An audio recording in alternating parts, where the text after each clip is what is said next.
Ashkenazic identity, modern Ashkenazic identity.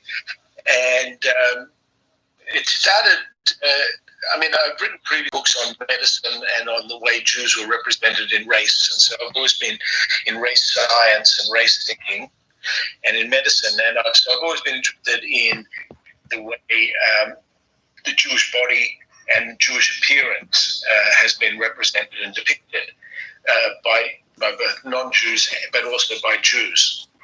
So that's just one interest that's always been in my scholarship and my research.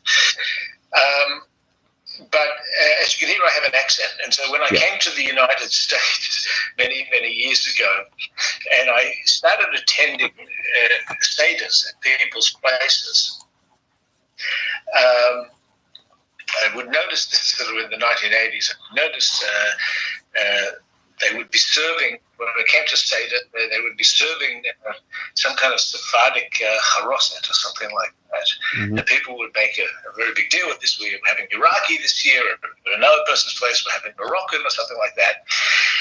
And it occurred to me that if you were at a Sephardic place, no self-respecting Sephardic family would say, we're serving Ashkenazi charoset this year. And this is not very scientific, but I think it's pretty true. And so I was curious as to, it was about an Ashkenazic loss of identity, having lost touch with, I guess, with their European roots, having lost touch with food culture and things like that. And that was sort of one of the things that sort of got into my head years ago. Where did this fascination among Ashkenazim with Sephardic culture come from? And so that's what this book is about. And I traced the beginnings of this fascination that Ashkenazim have with Sephardic culture, and a belief that that it was superior. But most importantly, in an aesthetic sense, that Sephardim were more elegant, were more refined, had better manners, were not as coarse, etc., etc. It really stems from Germany in the 18th century. Yeah, and that's what the book is about, the development of that trope. Right. So this concept, this trope, as you call it, was very much in vogue, began to kind of explode on the scene during the Enlightenment period with the purveyors of Haskalah, Moses Mendelssohn and his disciples. When do we see, because it's kind of interesting, because on the one hand, you have the purveyors of Haskalah like Mendelssohn, who do express their pride in their Ashkenazi antecedents and culture. They're not saying that they're inferior. At least they're not, displaying an inferiority complex. The same goes for, I guess, his immediate disciples. So when do you start actually seeing, I guess, masculine or Jewish enlighteners or people of that nature saying we need to emulate the Sephardim? They had a good model that we should follow because our way has failed. Yeah.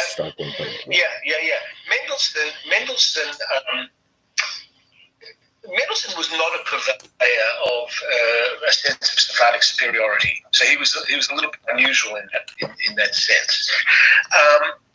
It begins. What happens is that I think the driving political force is that in Poland was divided 3 times in the 18th century. 1772, 1773, and 1772, 1793, and 95. And it was carved up between Austria, Prussia, and Russia. And what that meant was that Prussia inherited a very, very large number of Polish Jews. And so those Polish Jews came into contact with German Jews. And it made them, look, German Jewry, particularly German Jewry that was focused in, that was residing in Berlin, was a very small number, about 3,500, to a great extent wealthy, to a great extent culturally integrated, although not socially integrated. to a great extent.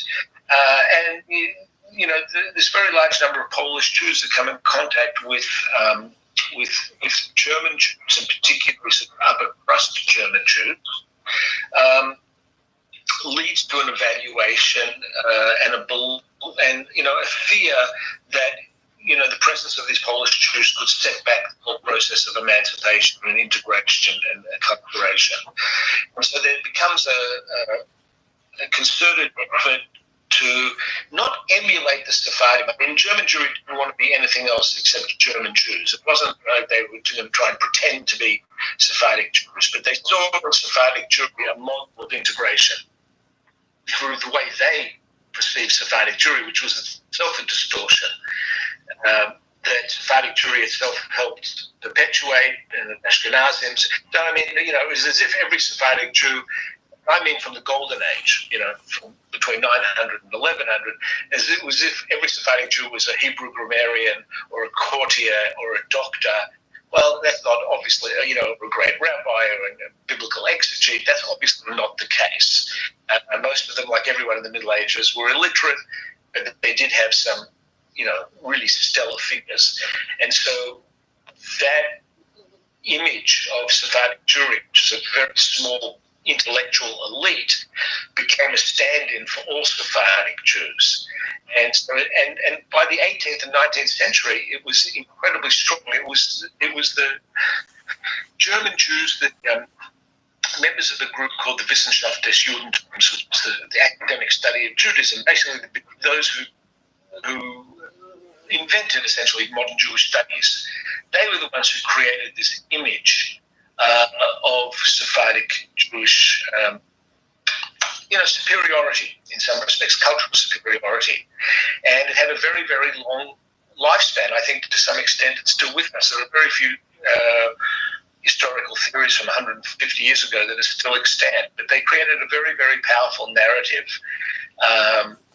that was helped by such things as Zionism, because medieval Sephardic Jewry had a fantastic, obviously, and very rich and robust tradition of Hebrew poetry and Hebrew scholarship, and so that was attractive to the Zionist movement. So in schools, that aspect of their culture was perpetuated, but it all stems from this sort of 18th and early 19th century representation by German Jewish intellectuals that here was a model, and this especially comes later on, with the rise of Zionism at the end of the 19th century. Sephardic Jewry provided a model of German Jews of a successful, until it wasn't successful, but a successful diasporic community. Not a community that felt the need to pack up and leave Europe, but one that had thrived and created, a stellar culture. And so that was a model for German Jews. So we can be next in line, pick up the mantle. Yeah, it's interesting because you have the Eastern European masculine also, of course, kind of going along with this. So, for instance, but sometimes you have and this goes to the sort of stratification and sometimes tension between the two communities when they encountered each other, which happened, of course, in the early modern period, where you had such a reshuffling of Jewish communities in the aftermath of massacres, the Chroniki massacres, and the Sephardic movement. And you had what seemed to be a sort of, cooperation between the communities to some extent. You don't see that stratification until a little bit later, with the for instance, with the settling down of the Portuguese Sephardic community in Amsterdam, for instance, where the bylaws strictly stated that no Ashkenazim were allowed and no Sephardi member can marry a Tedesco, and if they do, which is the Italian, Spanish term for Ashkenazi, German, and if they do, they'd be kicked out, that kind of thing. So you see where, they kind of turn up their noses. And then you see that also later where even maskilim like Gottlober, for instance, Abraham Beer Gottlober, would travel around the different communities. When he came to Romania, which is, I want to talk about that more later, because it's basically the only Eastern European country that has a actually established Sephardic community in Bucharest. And he says, so originally he was very much an admirer of the Sephardim, but he kind of felt put off by the way he was being treated. He felt he was being treated as an inferior Ashkenazi. And you see that a lot in various places and in various figures who were, at first, people, Ashkenazim, were very much taken in by it. But then when they met Sephardim, they were kind of insulted. They weren't being treated as equals. What are your thoughts on that? I think that, look, there's no doubt that in 18th century Amsterdam, in 18th century London, there was real hostility on the part of the established Sephardic communities towards the Ashkenazi community. And you were absolutely right. I mean, if a Sephardic girl wanted to bring home an Ashkenazi boy for marriage, she was just told, you'll have no dowry. And that basically, since marriage is an economic arrangement, that essentially meant that it was off. When they did allow Ashkenazic children into their schools, the boys, mostly boys, had to sit on a bench at the very back of the classroom, sort of in an Ashkenazic bench. They weren't allowed to be, just in the middle of the classroom with the other Sephardic pupils. So there was a real sense of contempt for Ashkenazim. Although even by the 18th century, a significant percentage of Dutch Jewry, for example, of the Sephardic community, was already on what we call matzah relief, poor relief, where at Pesach time they would get matzah from the community. They were already economically poorer than the Ashkenazim in Amsterdam and in London as well. But nonetheless, they saw themselves as sort of the leaders of those communities for a while anyway. So that's a later development. I mean, in the Middle Ages, by the way, before the expulsion, there was very little contact between Sephardim and Ashkenazim. There wasn't much intellectual contact. The Sephardim had their rabbinical traditions, Ashkenazim had theirs, but there was very little in the way of friction either. So when they did come in contact, no one made any, there's very little comment, for example, on, and this is an important part in my book, there's a chapter on Hebrew pronunciation. Right. No one said the Sephardic one is better, the Ashkenazi is worse, etc., until we get to the 18th century. Then it becomes a huge point, and it becomes a huge point among Zionists as well. Yeah, it's interesting. The Sephardic pronunciation thing obviously grew out later, and I think this is something that hasn't been explored enough, because the Ashkenazi pronunciation was not homogeneous. It was not. There were various different pronunciations, and it appears that many Ashkenazim pronounced their Hebrew exactly as the Sephardim, at least in the Middle Ages. It would appear that many communities in Germany and parts of France, there was more studies done on that. Yeah. Yeah, I mean, you basically have, you have Ashkenazim from London all the way to Russia, from Denmark all the way down to Italy. So there's just no way that they're ever going to. I mean, one of the things, just as an aside, there was a very fine scholar of Hebrew some years ago by the name of Louis Glynnett. And Louis Glynnett published, I think it was in the 8AS Review, I might be wrong about that, but I think it was that years ago, lamenting the loss, not of Hebrew, but the loss of Hebrews, of how many different kinds of Hebrew we lost when Zionism sort of settled on a pronunciation and made that normative and definitive. And we've lost a lot of traditions, even different kinds of Sephardic pronunciations as well. They weren't all uniform either, and most of those have been lost. But anyway, the Middle Ages, there wasn't the story that I'm telling is really a story that begins in the 18th century. That there wasn't that much friction beforehand, but afterwards there is some view among scholars of Sephardic Jewry that it's in the post-expulsion period that Sephardic Jews sort of internalized Spanish, non-Jewish notions of Spanish superiority, and in a kind of a microcosm, projected those feelings of Spanish superiority, but in this this case Sephardic superiority, onto their Ashkenazic brethren.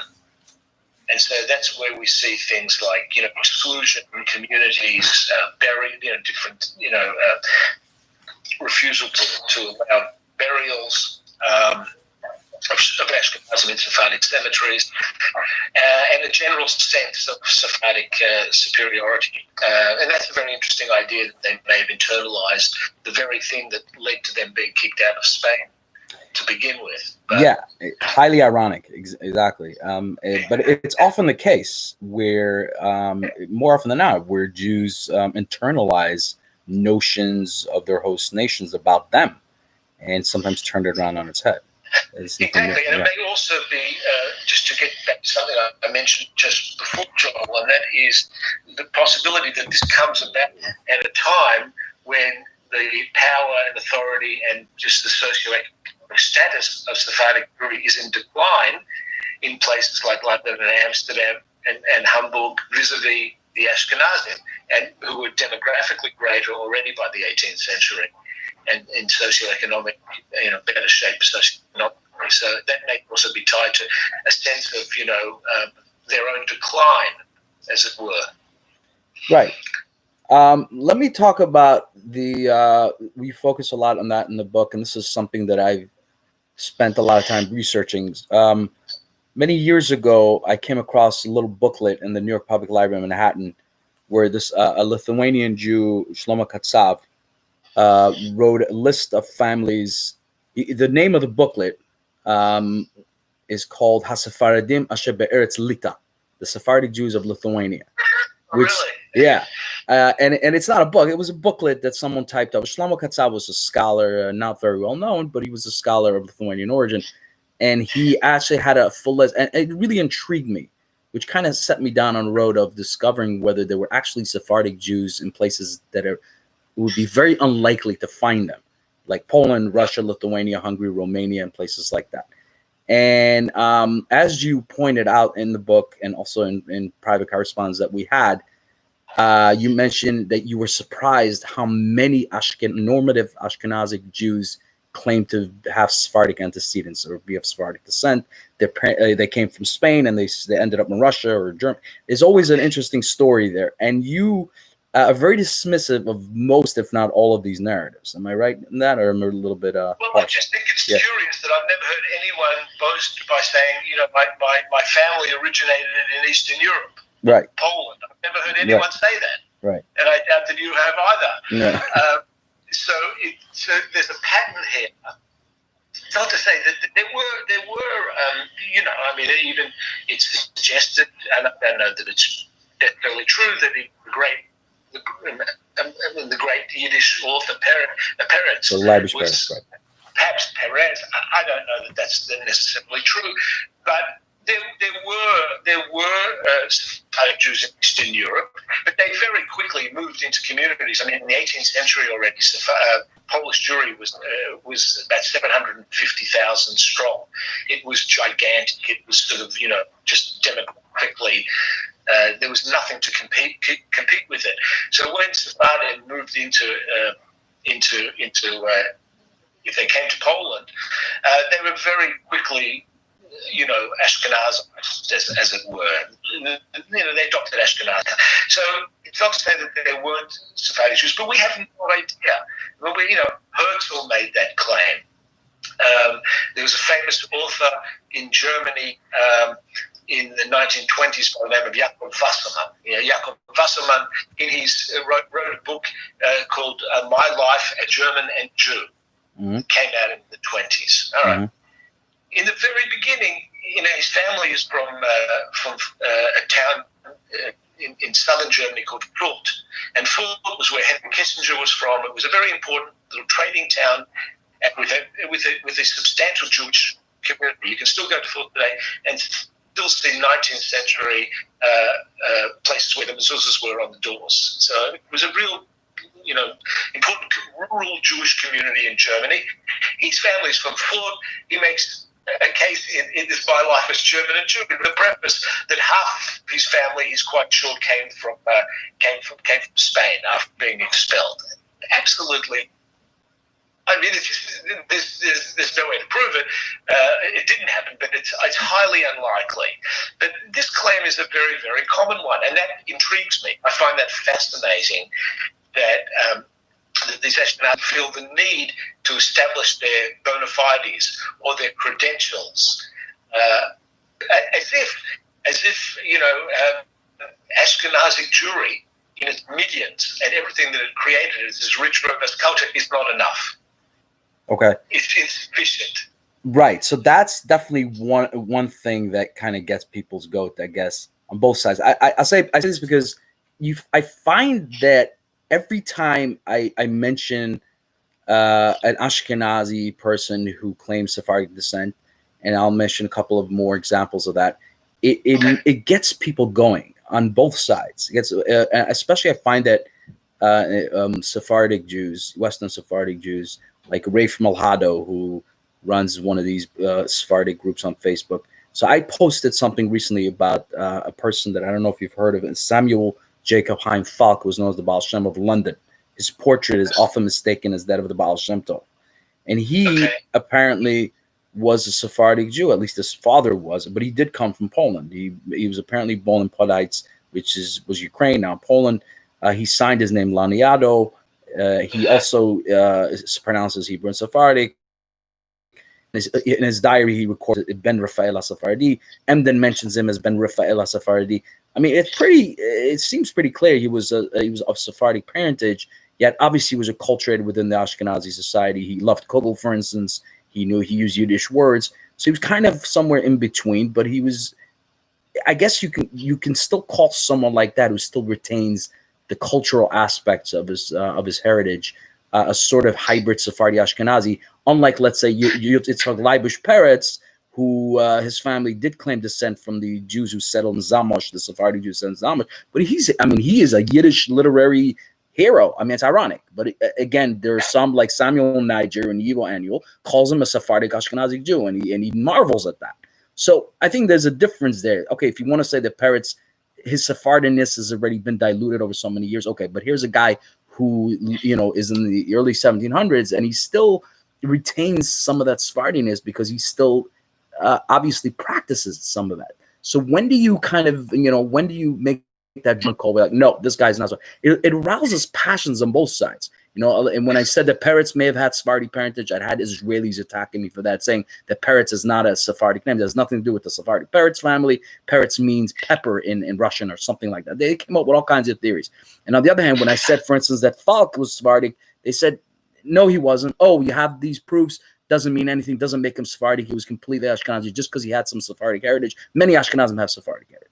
What do you make of that? Why do people get so passionate? Look, it's fascinating. First of all, I don't, I just said we don't know. And, Jewish records only go back so far. I mean, right. There aren't great Jewish records for, the Middle Age. I mean, the Middle Age, just next to no one can trace their roots back. So there's no proof one way or the other, but I find it highly interesting, as I said, that everyone will claim, that Ashkenazim will claim Sephardic stuff. No Sephardic Jew will ever claim that they came from Poland. That's the first thing. I've never heard that. I've heard it. I have, but okay, go on. Well, maybe. Okay, but generally, we're talking one or two. Right. Very rarely. Very rarely. That doesn't exist. And among Ashkenazi Jews, you'll never hear any of them say something similar either.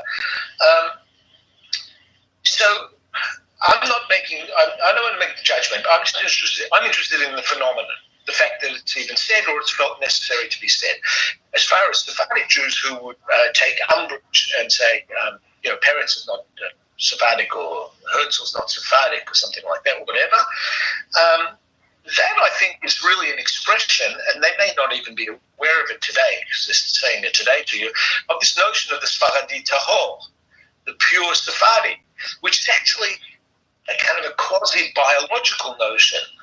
Because what does it mean if someone in the 18th or 19th century or 20th century who is demonstrably either an Ashkenazic Jew or just a Jew that is barely affiliated whatsoever? What does it mean that they're claiming Sephardi? I'll give you one of those. So you're mentioning some rabbis. I mentioned Herzl. Okay, those guys, we know. The famous British TV cook Nigella Lawson. Nigella Lawson has claimed that one side of the family was Sephardic, was from Spain.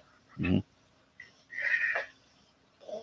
Now, why? There's nothing that she does that is an expression of Sephardic culture whatsoever. So, what is it to be Sephardic? Is it a biological thing? Mm-hmm. What is it to be Ashkenazic? If she had said also, my family is from wherever, somewhere in Germany or Austria or Poland, but does nothing, what does that mean as well? So there are also biological notions, which is also, quite frankly, a very Spanish thing because of the estatutos de limpieza de sangre, statutes of the purity of blood. Yeah. There was already in the pre-modern period this notion of Sephardi tahor, and also the Spanish had their own sort of racist notion of what constitutes a real Spaniard. So it's a curiosity. It's a curiosity, but a feature of contemporary Jewish life. And by contemporary, as a historian from the 18th century, and you'll still hear it today. Netanyahu just recently said that he was a Sephardic ancestry, for instance. There are many, yeah. So it's nothing, but it's interesting that you, I think, cast this more as so we're going back to the 18th, 17th, 18th, and 19th centuries, 17th and 18th centuries specifically, especially where you see this phenomenon a lot, but you also, and you cast this as more of a secular, I guess, a Vish of the stereotypes phenomenon, but you do see it also in the ultra-Orthodox and religious communities with Hasidic Admorim, for instance. So that mystique also exists among ultra-Orthodox Jews to this day, by the way. Also, many ultra-Orthodox Jews make this claim. Yeah, that's true. That's true. And Hasidism will adopt, for example, Sephardic Muslims or something like that. Right. But they are also very, very. They wave the flag of Ashkenazi culture as well. Yes. They admit, look, we adopted this in the 18th century. We don't trace our roots back to Spain, and so they hold themselves out as the last great bastion of religious Ashkenazi culture. So they're in a special category of themselves. But I'm really interested in secular Jews, basically Jews who have fallen away. And I could even include, Herzl was a highly acculturated Viennese Jew, and just the need to find some kind of antiquity or linkage, and trace that to Sfarad is it's a fact of modern secular Jewish life.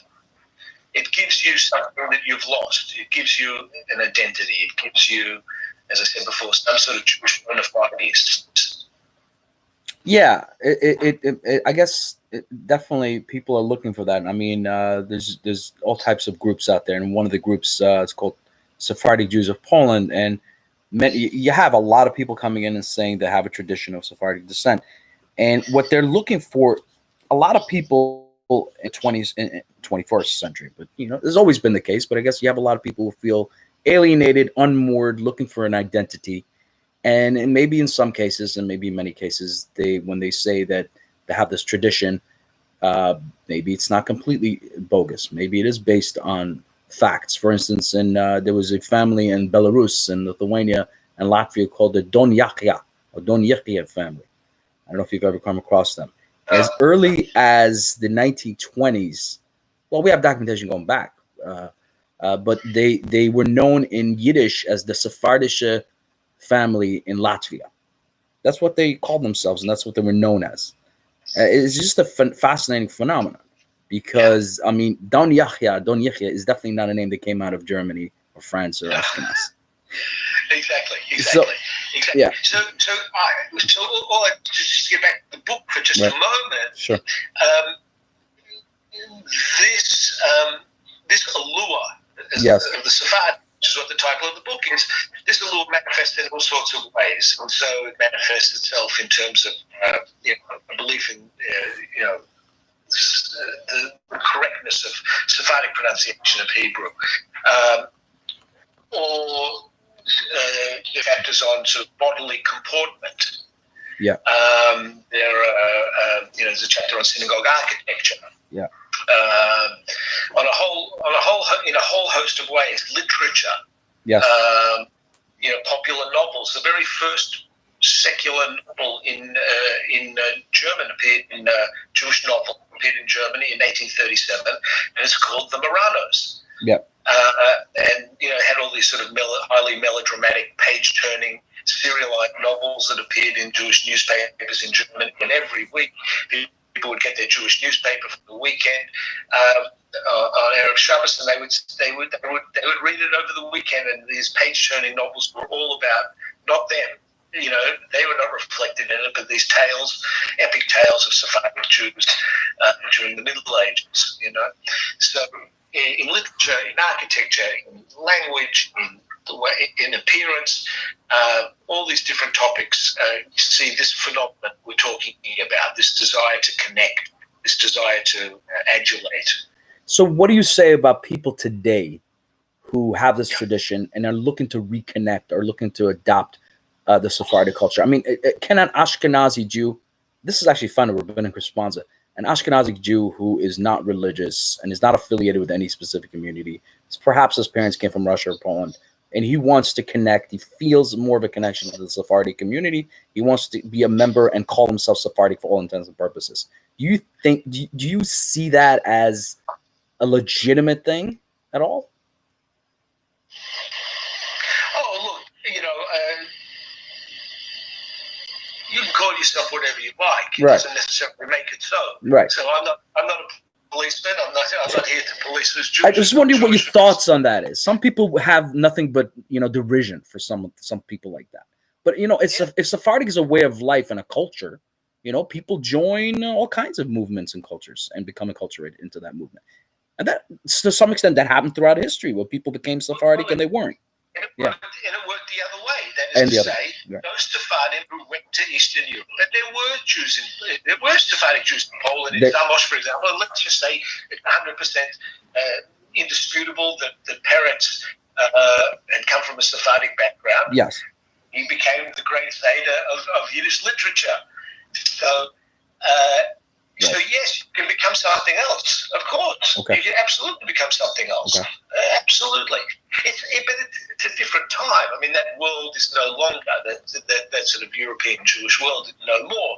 So what does it mean when I went to one of my first Seder's, in New Rochelle or something when I arrived here, and the Harasset, as I said, I mean, this is a manifestation of it today. Yes. It sounds trite, but I came, for people who are watching this, you can probably hear, I'm from Australia. I grew up in Melbourne, which is a largely, Polish Jewish Yiddish speaking community when I was a young kid. Both refugees and Holocaust survivors. It was as Ashkenazic as you could get, and I actually really didn't. It was really quite monochromatic in that way. I mean, I really didn't know any Sephardic until I would have encountered them in Israel when I first went to Israel and then the United States. So it was just impossible for me to imagine from that perspective of Melbourne Jewry of anything like that. People stuck to their Ashkenazic traditions. They were going to be proud of them. That was that. In America, where Jews had been here a lot longer. A couple generations longer, and had and the bulk of the community, by the way, as I said, were refugees or survivors when they came. So it was really quite recent. In America, where they'd been longer, and certain identities had become attenuated. And I noticed this, so I just, as they're coming from, when I noticed this phenomenon of serving food that was not one's own, and that's all fine. It's not a criticism, but it's the sort of thing that an anthropologist will take note of, to see the way people are celebrating Hagim.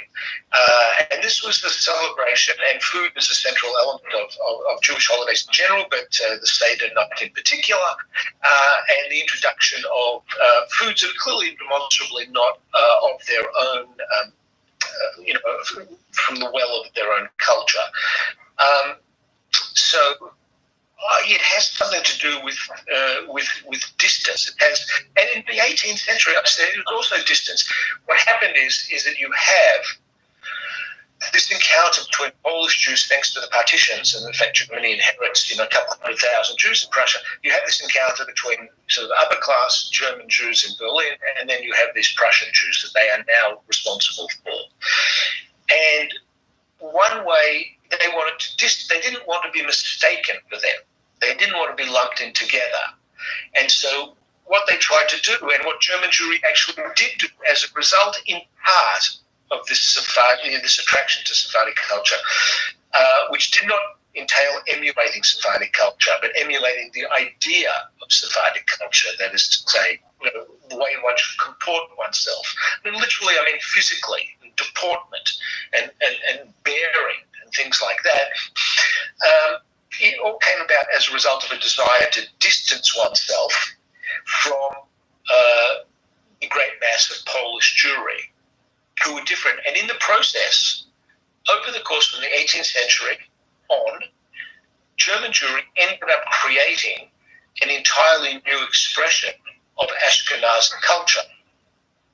They're Ashkenazim, but before the 18th century, there are local minhagim that denote differences, but there's a pan-Ashkenazi community that that marry among themselves. German Jewish boys are sent to Polish yeshivas. Polish Jewish boys are sent to Germany when they still had yeshivot. There's commerce, there's trade. They're both speaking Yiddish, right, differently accented, a Western Yiddish versus an Eastern Yiddish, but they're absolutely speaking in Yiddish, writing in Yiddish, etc., etc. And that begins to break down in the 18th century.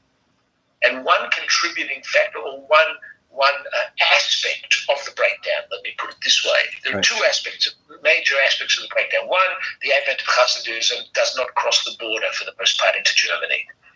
Second, German Jews slowly but surely stop speaking a Jewish language. They stop speaking Yiddish and adopt German. Those two things, Hasidism and the retention of Yiddish, make for the character, to some extent, or two very important aspects of the character, there's more to it, of course, of Polish Jewry, and it differs from German Jewry. German Jewry goes off in its direction, but still an Ashkenazic direction, right, but one that appears very, very different, has a different look entirely to Eastern European Ashkenazi culture. So whereas they had both been part of a larger pan-Ashkenazi culture, it breaks off into two branches. And German Jewry breaking off, creating a new form of Ashkenazi culture, has one aspect of it, this adulation of Sephardic culture, that emerges in Eastern Europe among Zionists at the end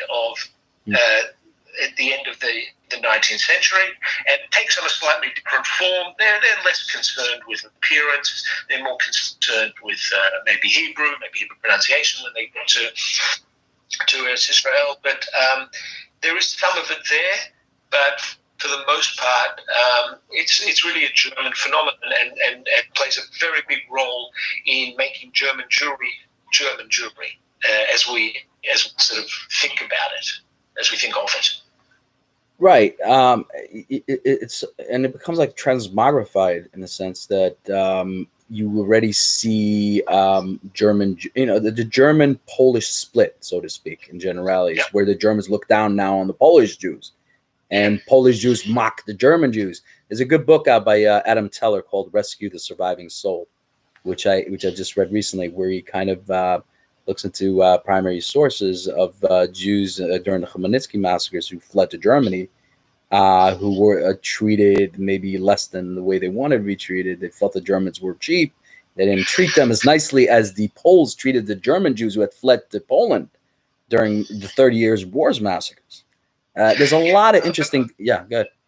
Yeah, but, I've just been writing on developments in the 16th century in Germany. Right.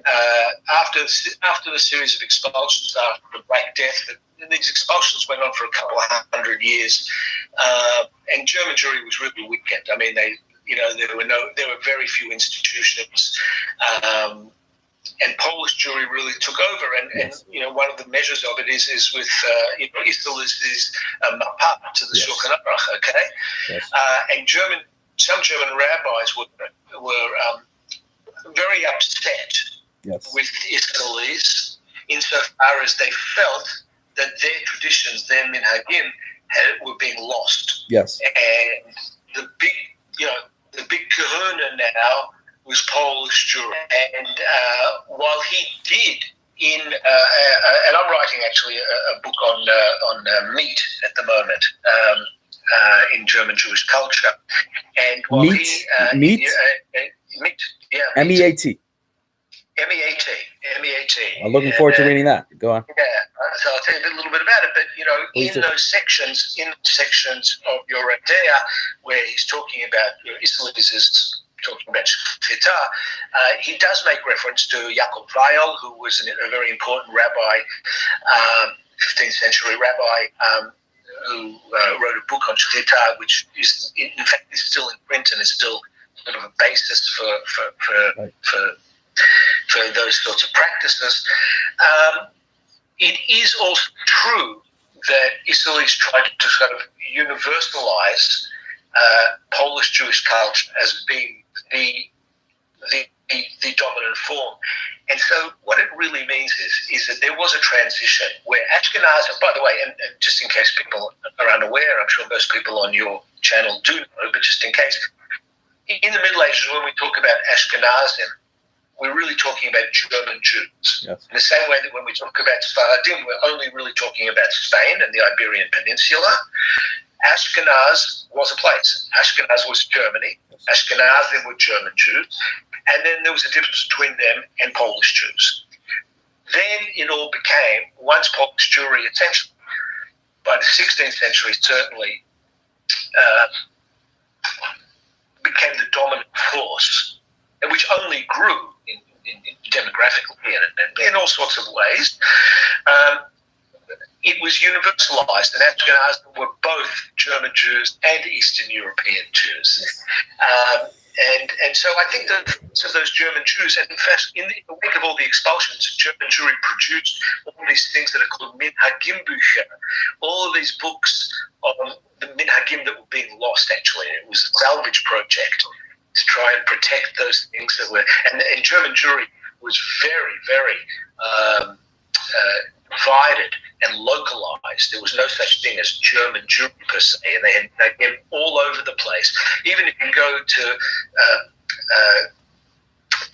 shul in Germany today, in some Siddurim, it'll have a prayer and it'll say, this prayer is only to be said, south of the Rhine, because the prayer wasn't said, north of it, and all these sorts of things, or various regions, from north to south. I spent about 3 to 4 hours during a morning holiday prayer in Washington Heights section of New York City, which is one of the few German Jewish Orthodox congregations left. The davening, the prayer was several hours long, reciting so many different liturgical pieces of liturgical poetry, piyutim. And it says on many of them, this was from ancient France. I mean, they kind of gathered in these extinct minhagim and customs that disappeared. There's no minhag tzarfat anymore. It was basically these people so much valued the value of ancient liturgical prayers that were said by their brethren who lived next to them, that they actually took it and kind of adopted them. Yeah, it was an amazing experience. Yeah. Let me make one point to that. Yeah. So you have this among German Jews that I write about in the book, extolling the virtues of Sephardic pronunciation. Yeah. German Jews never ever abandoned their own particular form of Ashkenazic pronunciation. There is a German Jewish Hebrew. Yes. That was very different from the many different kinds of Polish Jewish Hebrew. There were probably different kinds of German Jewish Hebrew as well. There were. Yes. But so they never adopted Sephardic pronunciation. Except for individuals, right? Like Nathan Adler. Adler. And some others, yeah. Right. he had someone come into his house, live with him for a while to teach him Sephardi. Now, I don't know what that means exactly. I mean, look, and also the idea of one being right, one being wrong. It's as if my English accent is right and yours is wrong, or vice versa. It's ridiculous when we talk about it with other languages. It sounds ridiculous. And I don't know what it would mean. I live with my American wife for all of these years. I still haven't. I don't sound like her, so I don't know what it means that Adler had someone in who taught him how to speak like this. You know that Americans have an inferiority complex, at least with the British. I don't know with the Australian. When it comes to the accent, I think we kind of look up to other accents. We don't like ours. So a lot of this stuff is sort of mythical. But anyway, we know for a fact that in the end, I mean, there are still some elderly German Jews around. We know how they sounded, what they sounded like, how they pronounced things. And we can actually see it in older Siddurim where there are transliterations. Yes. And you can see them say things like Baruch Atau, and it's written A-T-A-U. Right. Baruch Atau, and all sorts of things like that. Right. But anyway, but by the 16th century, the center of gravity in the Ashkenazic world had shifted, and Polish Jewry becomes the great authority. And now German Jews who want to have their children educated, their sons educated, send them to Poland. It doesn't go the other way anymore. The center of religious life becomes Poland, in traditional religious life, Jewish scholarship, and just the power of hundreds and hundreds of thousands, 800,000 million people by and German Jewry has, at that time maybe 150,000. I mean, it's apples and oranges, and so all the power resides in Eastern Europe, and so I think that some German Jews in the 16th century, some of the rabbis, 15th, 16th century, were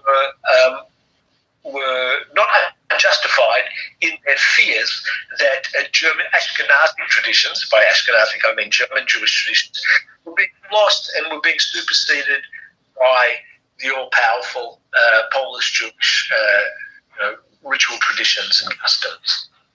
Right.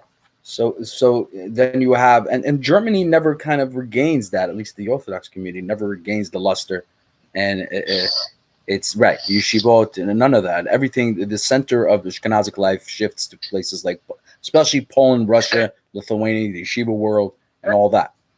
That's absolutely true, but I think we also need to recognize and not forget that in this remarkable period of really about 15 to 20 years, really from like 1818, let's say 1818, when the first Reformed temple is opened in Hamburg, until the 1830s, German Jewry in short order creates Reformed Judaism, what becomes called conservative Judaism in the United States, and modern Orthodoxy. So it remains, a very, very vibrant and robust religious community, but very, very different from that which happens in Eastern Europe, with Hasidism, Isnandism, and other things like that. So it does, the center of the Jewish world, the Orthodox world shifts, but modern Orthodoxy, emerges in German form, what was called positive historical Judaism, which gets called conservative Judaism in the United States. So it remains significantly inventive in religious terms. And all these communities, interestingly enough, adopt some of the Sephardic, at least exterior forms in many ways, pronunciation and so on, right? Exactly. So now, you might have like the first, in the Hamburg temple there's a Sephardic chazan who's employed, but when the community responds, they were still responding.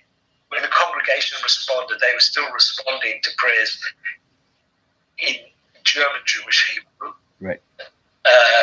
Even though the cantor, the chazan is perhaps in Ashkenazic.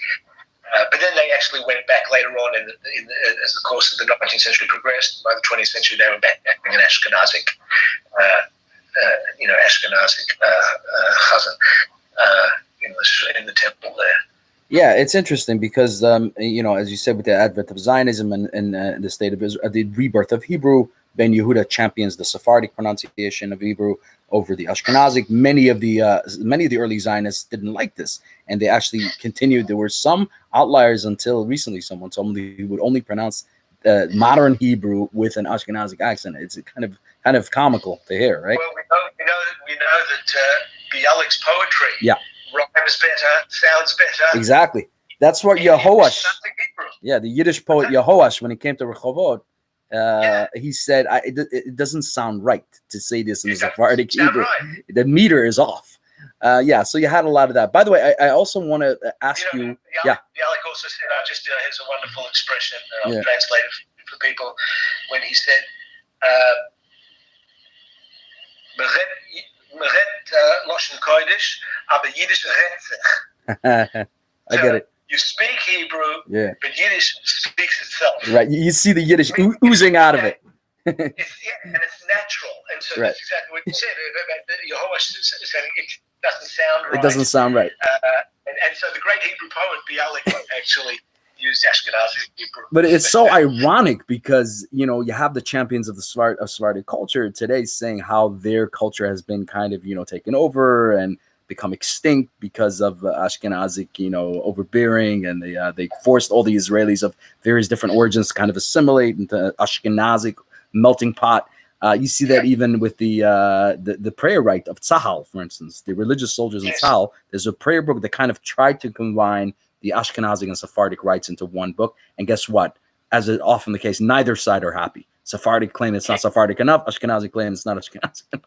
So these are issues that are still obviously an issue to this day. I want to ask you about reform, and I want to ask you about there's this notion. Okay, Joel, I can't see you very well. Your camera is tilted. Sorry. I'm gonna. Is better? Much better. Okay. I want to ask you a question about. There's this notion that the reform movement and the other reactionary, I guess, movements that came out as a response to the reform movement, conservative and others, are strictly an Ashkenazic phenomenon. So in other words, it didn't touch the communities of the East, the Near East, or the Sephardic communities in the Balkans and so on, and the Western Sephardic diaspora. Now, obviously, if you take a look into history, that's not true at all. In fact, the first Reformed congregation in the United States was a Sephardic congregation in Charleston, South Carolina, called Kahal Kadosh Beth Elohim. You have any thoughts on that? A very Ashkenazic phenomenon, right? Reform. Yeah. Right. I mean, I think it is. I don't know. I mean, I must tell you, I don't know enough about the history of Sephardic Judaism. Right. Okay. Which, I mean, liturgical practices, developments. I mean, I doubt that it was static. Right. Just because things are not static by nature. But new movements in Judaism, whether it's Hasidism in the East, Misnagdism, or whether it's Reformed, Conservative, are really an Ashkenazic phenomenon, a modern one dealing with modernity, either to embrace it, as was the case in Germany, or to hold it at bay in Eastern Europe. Either way, they're all modern. They're not anti-modern, they're all modern because they are self-consciously modern. Even those people who are pretending to be anti-modern, if you say you're anti-modern, it means you're self-aware, right? And automatically it's modern. Yep. By virtue of the fact your project is a self-consciously anti-modern one, that makes you modern. This reminds me, if I can interject for just a second, there was the ultra-Orthodox anti-Zionists in Jerusalem, the Torah Karta, once desecrated the grave of Ben Yehuda, and I think it was buried in Mount of Olives, and they spray painted it with graffiti. And so one of the relatives of Ben Yehuda was notified of this, and he asked them, "Tell me, what language was this graffiti scrawled in?" They said, "Hebrew." It's like, yeah, they don't even know what they're doing. They adopted Ben Yehuda wholesale without even knowing it. Exactly. Right. Exactly. Yeah. So yes, but these are Ashkenazic cultural projects. Yeah, these creations of new streams of Judaism. Right. What do you say about those disaffected, or at least they feel that way, Sephardic Jews contemporary? And I come across many of them who say that they feel their culture has kind of been lost and is being compromised and is being swallowed up by this pan-Jewish identity, which kind of at their expense. Do they have a point? It has a point, but it's not the whole story. Okay. And so what I would say about this is, and if you're talking about Israel, for example, so yes, there are complaints that Sephardic culture is denigrated. Yeah. But those people who were in charge of building the state, who were also the custodians of the new state's culture, the Misrad HaChinuch, the education department. Sorry. You got frozen there for a second. Are you still there? Yeah. So did you. Sorry, you got. Okay, we're back, I think. Go ahead. So all of those custodians of the new Hebrew culture in Palestine, Israel, say from the turn of the late 19th century, all of those people may have looked askance at Mizrahi culture, but only after they had got done with trashing mercilessly their own Ashkenazic culture. Mm-hmm. Mm-hmm. The Ashkenazic self-critique, they say charity begins at home, but so does self-critique. Zionism itself is, among other things, is a rejection of one's home, one's parents. When Zionists left, especially in the early days, when they went voluntarily, it wasn't as a result of war and displacement and things like that, and made Aliyah, what were they saying? It wasn't just this positive, we're going to go and build up the land. It was also saying, I don't want anything more to do with this place. Yep. I don't want to be in Russia. I don't want to be in the shtetl. I don't want to even be in a big city. I don't want to speak Yiddish. I don't want to eat your food. It's a real youth rebellion. Yes. Zionism was a youth rebellion. Yes. And a rebellion essentially against the parents. Yes. Yes. So that rebellion entailed a brutal self-critique. Oh, yeah. And it was brutal in Germany as well. It didn't manifest itself in Germany saying we want to leave Germany. It was a diasporic self-critique. The biggest self-critique in Eastern Europe was also diasporic. Let's say the Bundists. That's a self-critique. The Zionists was another one. Assimilation is another one. But all of the whole entire modern Jewish experience is in some ways, even the adoption of Hasidism. There was a time when there wasn't Hasidism before the advent of Hasidism. Those who became Hasidic said, we don't want your kind of Judaism. We want this type. So the complaints about Ashkenazic rejection or denigration of Sephardic culture only come after a really, really brutal self-examination, self-critique, and self-rejection. My book is about this. How it manifested itself in Germany. The adulation of the Sephardim was built upon a whole narrative of self-negation, of Ashkenazic self-abnegation, self-rejection, a desire to do something different from one's parents. Right. Yeah, absolutely. That's an excellent point. Go ahead. It's forgotten in the Mizrahi critique. Right. Of Israel. And also remember that what passes for Ashkenazic culture, let's say Ashkenazic pronunciation of Hebrew in Israel, is not. If you listen to the way Mizrahim pronounce Hebrew and the way Ashkenazim pronounce Hebrew, right. Even in modern Hebrew in Israel, it's different. Because the Hebrew that was invented in Israel, right, modern Israel, was the way Hebrew was thought that it should sound according to Yiddish-speaking Ashkenazic ears. People like Ben Yehuda, they're native Yiddish speakers. All the inventors of modern Hebrew, native Yiddish speakers. And you can hear, even in modern Hebrew, the deep in the structure of modern Hebrew, traces of the DNA of Yiddish. And anyway, their pronunciation is also sort of an artificial pronunciation. Yeah, it's a hybrid. Right. It makes it normative. It's not I don't say, again, because of our different accents, I don't say which is right, which is wrong. People speak differently. But they may have thought that they were pronouncing things the way Sephardic sounded in 1100 in Spain. But I'm pretty sure it didn't sound like that. Right. It doesn't sound like, what you hear on the street. Modern Israeli Hebrew is obviously a hybrid, and it did away with a lot of the Sephardic, like the het sound, the rolling R. For instance, these are, the ayin. Right. So these are all things.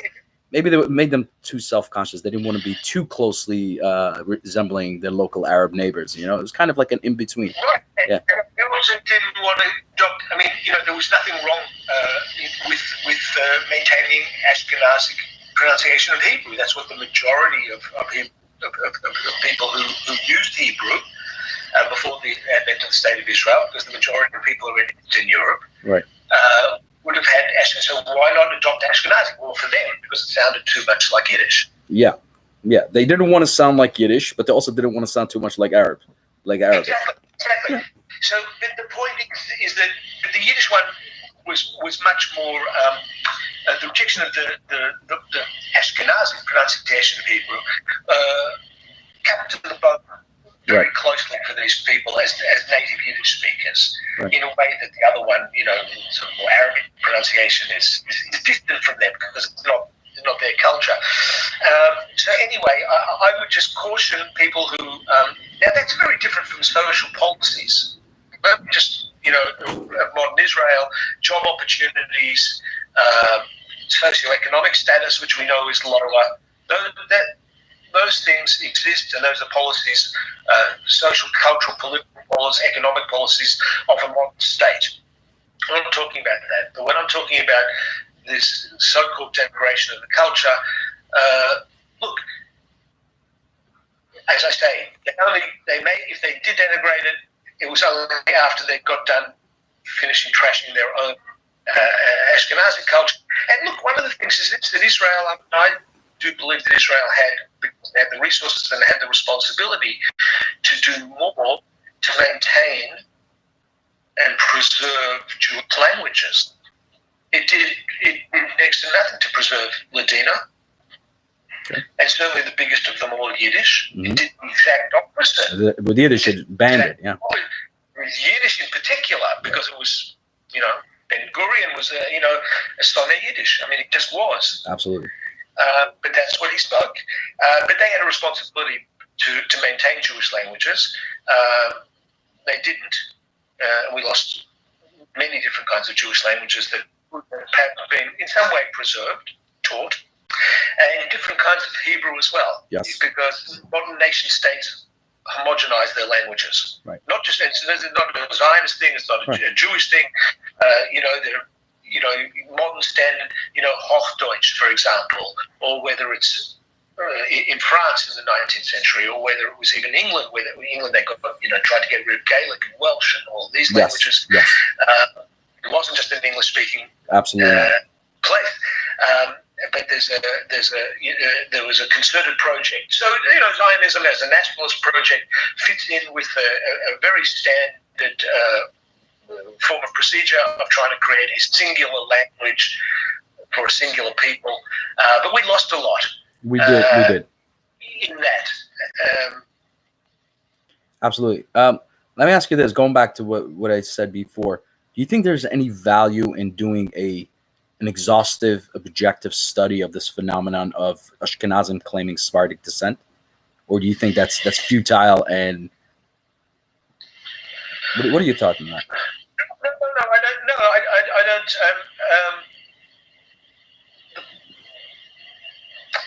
I think it would be interesting if the sources are there, so people who are no longer with us, did they write about it? And if they did, it could be combined with contemporary stuff. I mean, it'd be great to ask Nigella Lawson why she said what she said, right? And umpteen other people as well. Alessandro Ocasio-Cortez recently of New York yes. City. Yes. She said it as well. Exactly. Yes. In fact, I was interviewed in the foreword. I saw that. Made a comment about this. Yeah. You know, again, another one who latches onto this. I don't know. Yes, no, it doesn't matter. But again, it's just another person who was nowhere near Eastern Europe in the dim recesses of the past. Yeah. This probably wasn't, but I'm just saying, no one, even Ashkenazim, when they talk, long ago we came from Sephardi, no one's from Eastern Europe except the vast majority of Jews. Right, except for the vast majority of Jews. But Jewish history in Eastern Europe begins very late, though. You also have to take that into account. It's a very late creation. It's a late diaspora. It's a very late diaspora. They all came from somewhere very recently, relatively speaking. Exactly. They did come from somewhere. Where did they come from? Yeah. Exactly. Well, the Spanish Jews, I mean, about this in the book, the Spanish Jews also said, medieval Spanish Jewry also said, and those in the 19th century who were opining about the Yiddish, about the Hebrew of Sephardic Jews, said the reason that they speak the way they do, and therefore correctly, is that they came directly from Judea with the destruction of the temple to Spain. Right. So they brought the language of Judea with them. Although within Spain itself, there were different dialects among the Catalonians and the. Yeah. Of course, I'm sure there were. And German and French Jewry also had traditions of coming directly from Judea. Yeah. I mean, everyone. Exactly. Everyone. That's another thing to explore: the allure of Judean ancestry. Perhaps another book. Precisely. Yeah. Precisely. Yeah. There's a lot of that. Which brings me to this interesting thing I came across a long time ago about the Efron surname. There's Rabbi Epstein in Lithuania claimed that a colleague of his whose name was Efron, when he was forced to take on a surname, took the name Efron because their family claimed to be descended from the lost tribe of Ephraim. You ever heard of this before? Yeah, I have. We know. We actually know, thanks to genealogists, we know the first person to have taken the name was in a small village called Allure, which is in present-day Belarus, which is where the Efron name comes from. Yeah. It's an unusual last name because it's Hebrew. Yes. Most Jews, unless they were Cohens or Levis, didn't really have Hebrew last names. That's an ornamental name. It's a type of little bird, and spelt with an I-N. I-N fit. It's unusual in that respect. It's a big family. I mean, it's a family where most Efrons are, we believe, are related. Yeah. One way or another. But yeah, it was adopted in the 18th century. I think its name was Eliezer or Eliakim. I think Eliezer took the name Efron, and those records are available. It's a fascinating concept how people, I guess many people in Ashkenaz, maybe more than Sfarad, felt alienated and unmoored, as I like to put it, and looked to latch onto other identities that they may or may not have some connection to. Like, for instance, I also mentioned there was some Ashkenazic Jews who claimed to have Crimean Karaite ancestry, looking for some exotic connection to help them gain a sense of identity, or they felt it had an inferiority complex. Straight up, they didn't feel they had anything to be proud of from where they were, right? And that is right. All of these things are designed. I mean, the Sephardic thing to say to claim oneself, it's all about giving oneself a sense of yichus. Yichus, right? It's a cry for yichus. I love the way you put it. It is a cry for yichus in many ways. But what I may disagree with you, if you forgive me, is where it could have, I think, in some cases, some veracity. Not in all cases would I dismiss it. Right? No. I don't want to give the impression that I'm dismissing it. It's not for me to say where someone's from. I'm just saying what is the fact is you don't hear anyone boasting about their Ashkenazic ancestry. My family came from, especially those people who are a great remove maybe not even Jewish at all, Right. who are Jewish but are at considerable remove from, the daily practices and the community. So that would be someone like Lawson, or someone who's not Jewish, like Alexander Ocasio-Cortez, someone who came back to Judaism, not came back to it, but someone like Herzl, who was extremely acculturated, somewhat removed. Although interestingly enough, that region of southeastern Europe still had Sephardic Jews up until the Holocaust. Transylvania and Romania. Bulgaria, Greece. Right. And even Transylvania and Romania, by the way. A lot of people don't know that. Bucharest and parts of Transylvania had Sephardic Jews. So you have maybe something. There's a lot to look into, I think, and explore in that region. Yes. The only thing is that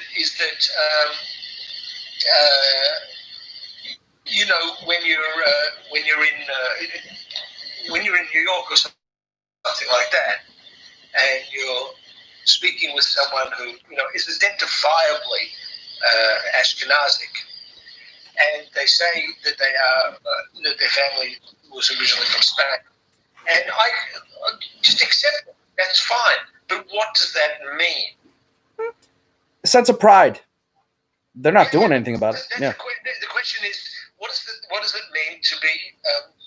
What does that mean to be Sephardic? I mean, you're not doing anything that's Sephardic.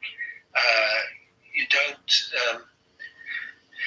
don't engage in any sort of demonstrable Sephardic cultural practices. Okay, you don't have to.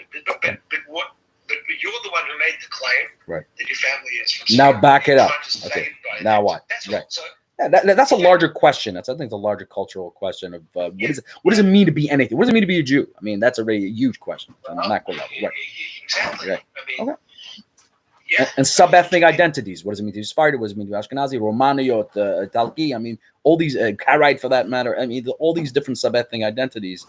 What do they mean? I mean, that's a larger question. I think that deserves a book in and of itself. What do these labels really mean? What does it mean to be something? Okay, I don't want to take up too much of your time. If you want to just devote a couple minutes to talk about your upcoming book, I'm very intrigued about that. Meat. Yes, thank you. I'm writing a book called All Consuming. Okay. Germans, Jews, and the Meaning of Meat.